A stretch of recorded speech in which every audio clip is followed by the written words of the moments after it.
every once in a while you end up having a mistake and you end up breaking your knife, especially if you womp on it like I do. Okay, and I know there's gonna be a lot of people who say, well, if that was my only knife and the proverbial survival situations and I'd never beat on it.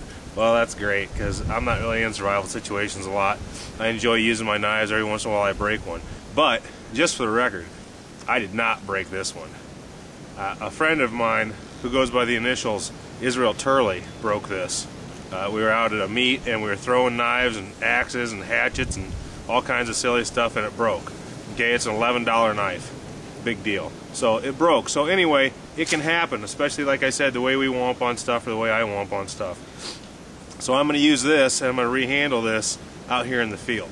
So the first thing I want to do is always wear leather gloves when I'm doing something like this, because these blades are pretty sharp. Now this is a Mora carbon steel one, and I think it was off a clipper or something like that. And you can see how far down it broke. Alright, so what I want to do is I want to take a rock and I want to flatten out an area and dull it up, because I'm going to kind of use that for my handle area when I'm going to go do what I'm going to do next, which is go find the appropriate piece of wood I want to make a handle. So all I'm doing is taking it, scraping on it a little bit like that, getting it dulled down so it's nice and dull.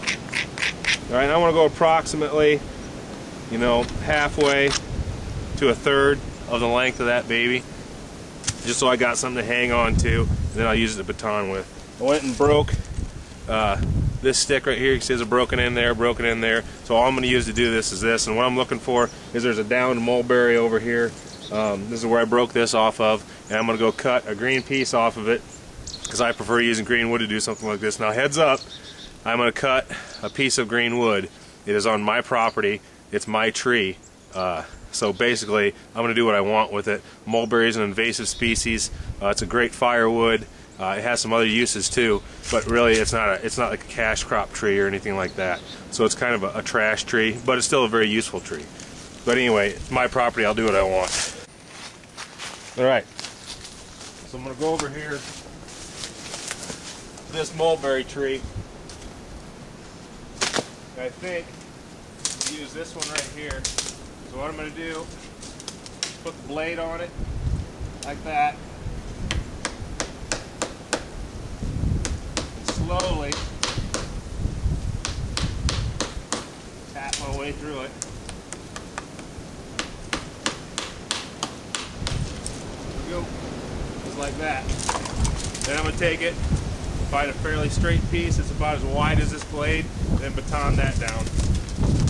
Alright, I took my stick. This is what I've got left.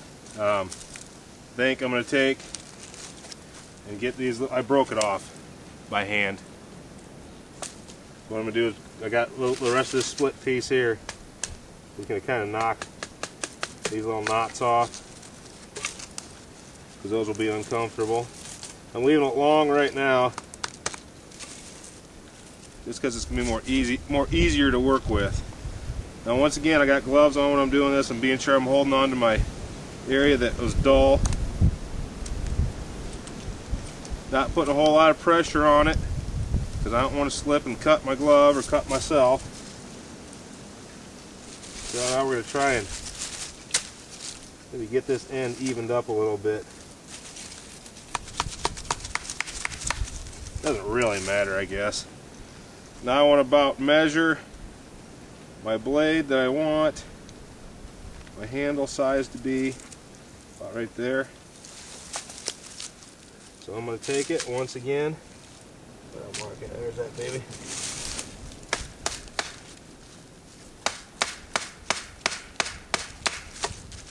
Spin it around.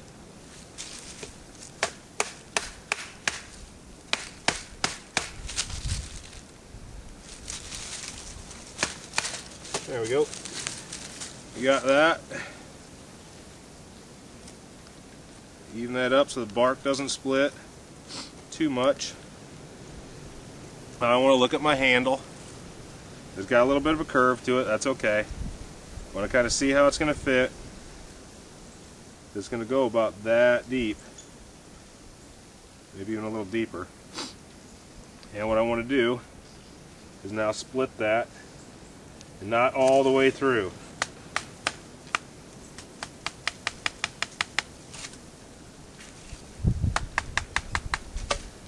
About that far-ish, because I'll be able to place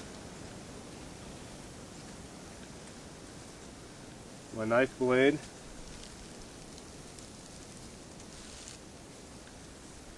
looking at about like that. That's about how long the blade's going to be. And I want to stop my split right there. Now, just to show you, I don't always use 550 cord. Okay, this is like some generic 550 cord stuff, but we're going to give it a shot. I'm going to take that blade back out of there, and to keep it from splitting, I'm going to tie a clove hitch around here. Make an overhand loop,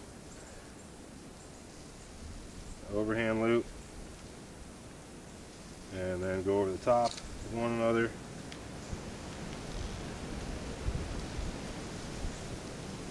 And that's going to go just below that split, because that's going to keep it from splitting any farther. Alright? Should be plenty of line. So if you guys have seen that PSK video I've done before, this is the same kind of thing, right? And what we're actually doing is making kind of a primitive vise. So once again, place that in there.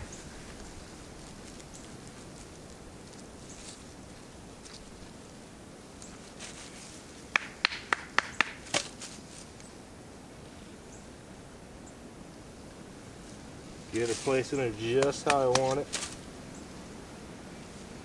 Now the line's going to be going over the blade here, so it could end up getting a little squirrely. Now this is the part where you really want to have gloves on. Okay? I'm going to come through here, and I'm going to treat it like a knife, obviously, and I try and keep it away from myself. And I want to pull on this and tighten it down as I'm going. I want to wrap all the way up. But what it's going to do is it's going to start closing this green wood onto the blade and using it. It's kind of like a vise-like action.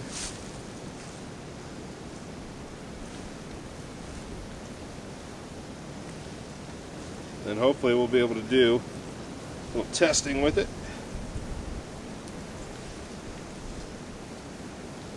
Now, is this going to be as strong as it was before? Nope. But it should be able to get you by. I actually had to do something like this one time with a bolt knife. Now, if you remember that gap that was on there, you can see that that wood is closed around that blade. Okay, and that's important.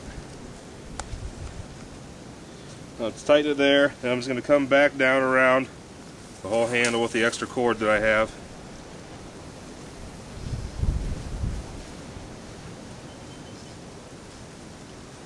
And then I'll just wrap around the handle and tie it off, and then we'll test it out. So that's what we have right there. Like I said, I just wrapped it around there and then tied it off on itself. No big deal. But you can tell it's quite a bit shorter. I haven't done anything with it yet. We're going to take it over here, and these tools that we use to make it, we'll kind of wall up on them a little bit and see what we can do. Alright, put my glove back on. So, this is that green mulberry.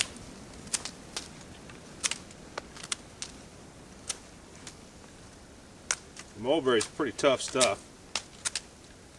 So you can see this is pretty sharp, alright? So, a functioning stake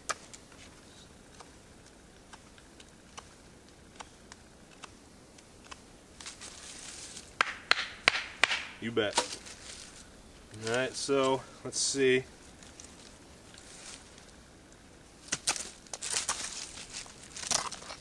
Some of this nasty stuff off.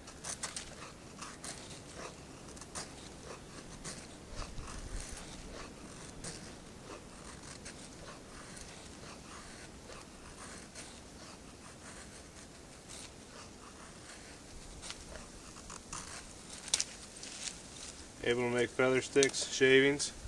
Check. Now, let's see what she'll do here. Once again, mulberry. Oops, it bent. Ah, there we go. She bent a little bit, but let's straighten her out. The knot right there is why I should have been paying a little bit closer attention to that, huh? It's alright. So we'll see if we can do it one more time with minimal moving.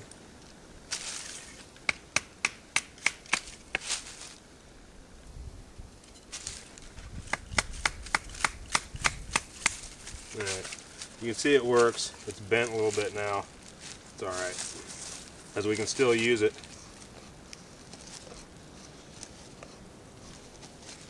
for a lot of our cutting tasks that we need. Scrapings. Bingo. So, perfect? No. Functional? Yes. So if you ever find yourself in a situation when you want to try it out, just give her a shot, and but be sure you wear gloves with this, because it really can tear your hands up.